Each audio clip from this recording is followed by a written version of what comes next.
Information technology based channel में आप सभी का स्वागत है। जीमेल किसे कहते हैं, आज आपको इसके बारे में बताया जाएगा।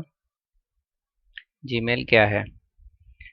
गूगल मेल का संक्षिप्त रूप जीमेल है। रे टॉमलिंसन एक अमेरिकी प्रोग्रामर तथा ईमेल के आविष्कारक थे। उन्होंने वर्ष 1971 में पहली बार ARPANET प्रणाली पर दो कंप्यूटर के मध्य संदेश भेजा था। जीमेल गूगल द्वारा दिए जाने वाली एक निःशुल्क सर्विस है जिसमें यूजर्स इंटरनेट पर ईमेल्स को भेज और प्राप्त कर सकते हैं। जीमेल गूगल की मुफ्त ईमेल सर्विस है जिसे आप mail.google.com पर जीमेल को एक्सेस कर सकते हैं। 1 अप्रैल 2004 को गूगल द्वारा सार्वजनिक रूप से जीमेल को लिमिटेड बीटा रिलीज के रूप में घोषित किया गया था।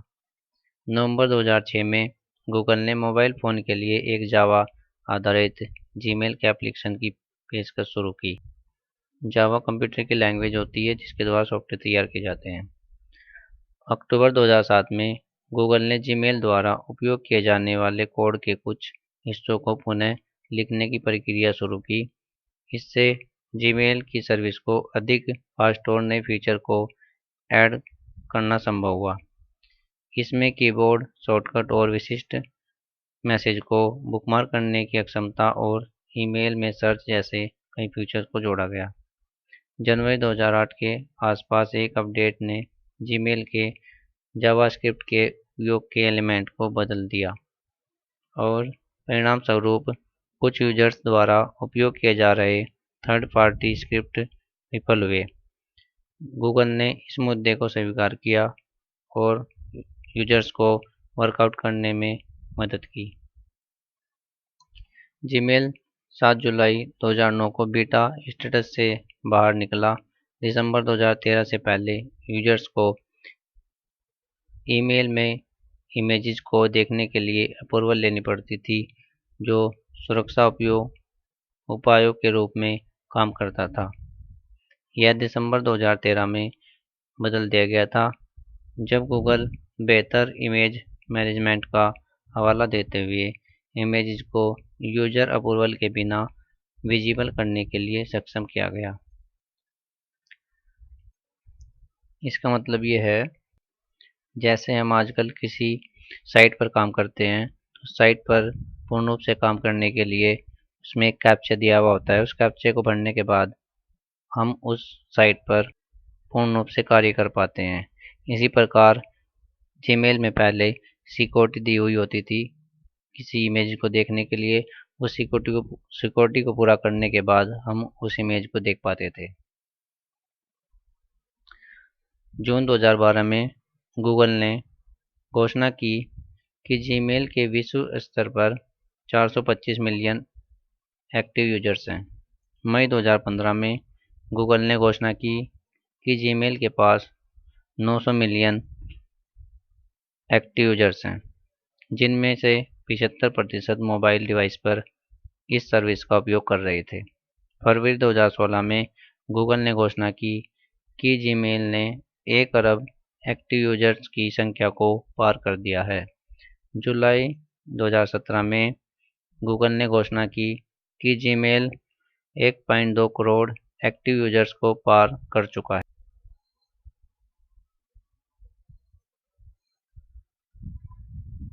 आइए अब जानते हैं जीमेल किस तरीके से दिखाई देती है। सबसे पहले उसमें यूजर नेम होता है, लास्ट वाला डोमेन नेम होता है और जो बीच में होता है उसे @ बोलते हैं।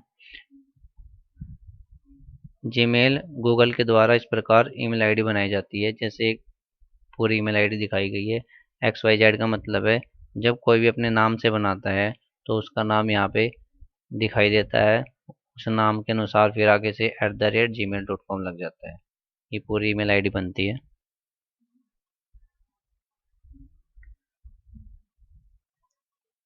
Gmail features. जीमेल के फीचर्स ईमेल को आसान और अधिक सुविधाजनक बनाते हैं। नंबर 1 है Gmail storage capacity. Gmail service launch करने के बाद जीमेल ने प्रति यूजर 1 GB की स्टोरेज कैपेसिटी ऑफर की थी, जो उस समय पर के अन्य ईमेल सर्विस की तुलना में काफ़ी अधिक थी। आज जीमेल में आपको 15 GB स्टोरेज कैपेसिटी मिलती है। इसका मतलब ये है, जब जीमेल पर आप कोई कार्य करते हैं या कोई डॉक्यूमेंट मंगाते हैं या अपनी कोई फाइल सेव करते हैं तो उसमें 15 GB तक आपका डाटा स्टोर किया जा सकता है। आप जीमेल में अटैचमेंट के साथ 50 MB साइज तक ईमेल प्राप्त कर सकते हैं। इससे अधिक बड़ी साइज की फाइल को भेजने के लिए आप गूगल ड्राइव का इस्तेमाल कर सकते हैं। जीमेल का इंटरफेस सर्च ओरिएंटेड और इंटरफेस होम के समान एक कन्वर्सेशन व्यू है। नंबर 2 है स्पैम फिल्टरिंग। अधिकांश ईमेल सर्विसेज इन दिनों स्पैम फिल्टरिंग ऑफर करते हैं और गूगल का स्पैम फिल्टरिंग बहुत ही इफेक्टिव है।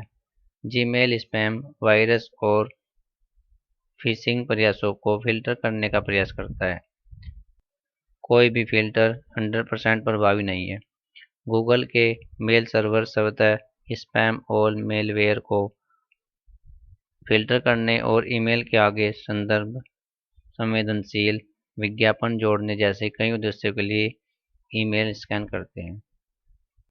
इसका मतलब है, ईमेल में सिक्योरिटी के तौर पर एंटीवायरस होता है, जिसका प्रयोग आने वाली मेल्स को चेक करता है कि वो स्पैम और मेलवेयर को फिल्टर करने का कार्य करता है, जिससे यूजर्स को कोई हानि ना हो। Number 3, two step verification. Gmail two step verification को सपोर्ट करता है। यूजर्स के लॉगिन करने के दौरान एक्स्ट्रा सिक्योरिटी के लिए यह अतिरिक्त ऑप्शन है। एक बार इसे इनेबल करने पर यूजर्स को एक नए डिवाइस पर लॉगिन करते समय अपना यूजर नेम और पासवर्ड एंटर करने के बाद अपनी पहचान वेरीफाई करना आवश्यक हो जाएगा। इसमें आपके मोबाइल फ़ोन पर एक टेक्स्ट मैसेज के माध्यम से एक कोड भेजा जाएगा, जिसे आपको अपना यूजर नेम और पासवर्ड एंटर करने के बाद एंटर करना होगा। इस two step verification security feature को अक्टूबर 2014 में एक विकल्प के रूप में उपलब्ध कराया गया था।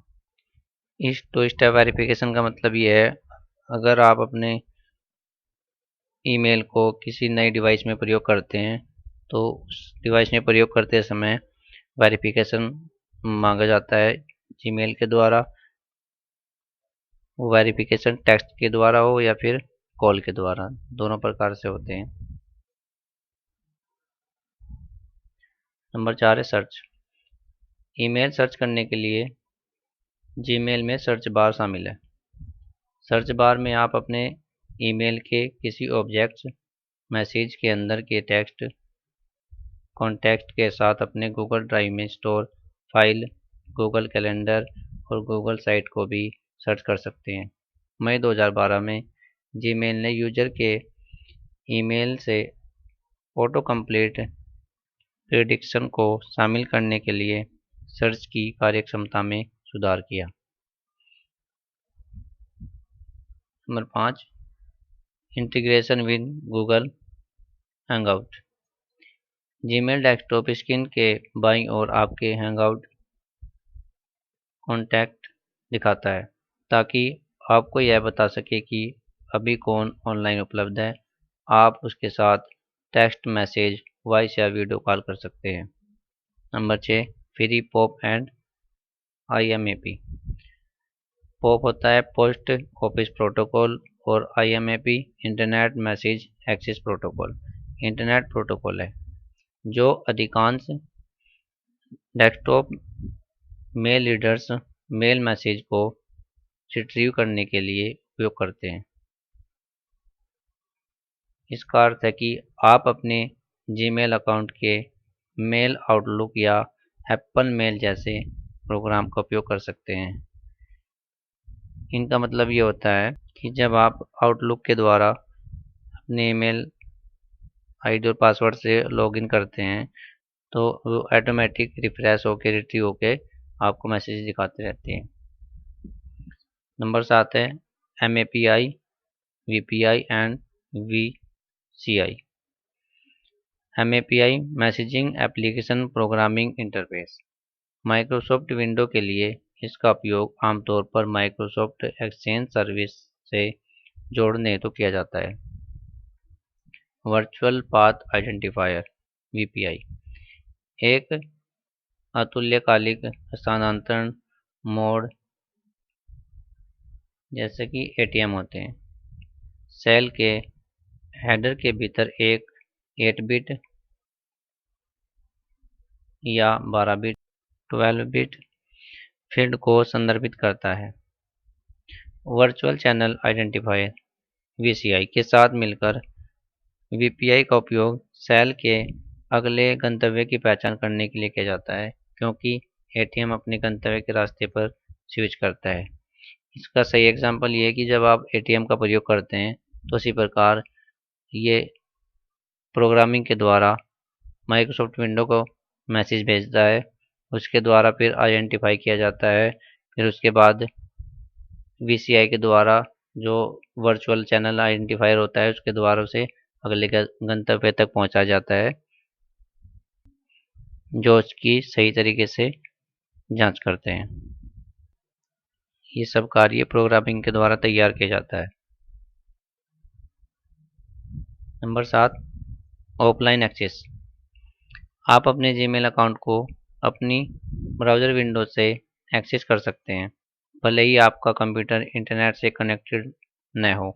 इसके लिए आपको जीमेल ऑफलाइन क्रोम एक्सटेंशन को इंस्टॉल करना होगा। इसका मतलब आप बिना इंटरनेट के भी जीमेल अकाउंट को चला सकते हैं, उस पर कार्य कर सकते हैं।